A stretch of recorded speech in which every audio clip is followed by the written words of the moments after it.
9-1 on the season and the 21st ranking in the nation. Red Raider basketball is rolling after a 20-point win over Rice in the throwback game. With that, we say welcome into Bench Talk with Beard, presented by Southwest Bank. Head coach Chris Beard, I'm Adam Doyle. Coach, there was a lot around Saturday night. Big crowd, throwback facility, throwback uniforms, a ton of alumni and former Red Raiders. A win, your biggest takeaway from the whole night? So many positives in the game, but one thing that keeps coming up, not only with our staff, but our team and our fans, is just how Red Raider Nation responded. The attendance was great. It was a great atmosphere. It was a tribute of respect for all the past players and coaches that came back. I'm just so happy to be associated with a program like this because of our fans. Well, as far as the game is concerned, you took care of Rice, but even you said after the game, you were like, I kind of wanted this atmosphere in the post-game press conference where you guys feel like we didn't play very well, but you can win a game by 20. I keep hearing you say aggressive, aggressive, aggressive over there on the bench. What's the difference in this team when you guys are aggressive on both ends of the floor? Well, I just always said, I think victory favors the team that's more aggressive. And with that, it's, the difference between settling for jump shots or driving the ball to get to the free throw line, settling for containment but being aggressive and pressuring the ball.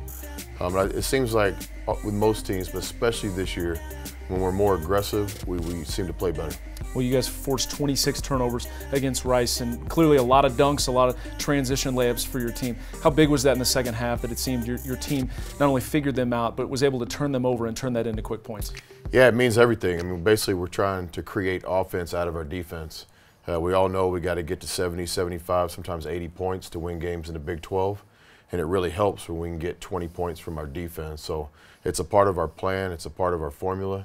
You got to give our guys a lot of credit because they've kind of responded, and it seems to be like we're getting more baskets from our defense this year than past years. Florida Atlantic comes in this Tuesday night at 7 p.m. live on Fox Sports Southwest Plus. Coach, this FAU team hasn't left the state of Florida, but they've got some good wins while they've been in that state. Over Florida Gulf Coast, a team that we frequently see in the tournament. They're 6-4. I know most people that think of FAU nowadays are thinking Lane Kiffin and football, but tell us what we should know about the Owls in basketball. Oh, they're a good team. You mentioned 6-4. They've already run 2 road games. 2 of their 4 losses are by 1 point. So they're 2 points away from being, 8-2. They've got an NBA former player coach. Coach Curry does a great job, played in the NBA for many years, and now he seems to be a great coach. They got two really good players, supporting staff. They got a legitimate 7-footer, Delph, a guy that averages a double-double, and he's 7 foot tall. So this is one of the better teams that we've seen come into Lubbock this year in the non-conference schedule, and we'll have to play well to have a chance to win.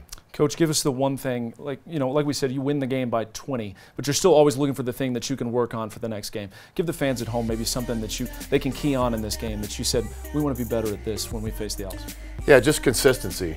Basketball is a game of runs, but good teams eliminate runs, if that makes sense. So can we put together 40 minutes of basketball, not just 8 here, 10 here, a good second half here. Consistency is what we're looking for. We've got 80 minutes of basketball before the Big 12 starts, and that's probably our biggest objective. Thanks, Coach. We appreciate your time. Fun fact, there's only 4 teams in the country that have the mascot of the Owls. The Red Raiders will face their 3rd in a row come Tuesday night at 7 p.m. looking for a win over Florida Atlantic. We'd love to have you here. Tickets always available at texastech.com. Follow us, guys, on social media, Snapchat, Twitter, Facebook, all of it, at Texas Tech MBB. And make sure to be here on Tuesday night. We hope to see you here. If you can't make it, Fox Sports Southwest Plus is where you can watch it. For the head coach, I'm Adam Doyle. This was Bench Talk with Beard, presented by our friends at Southwest Bank.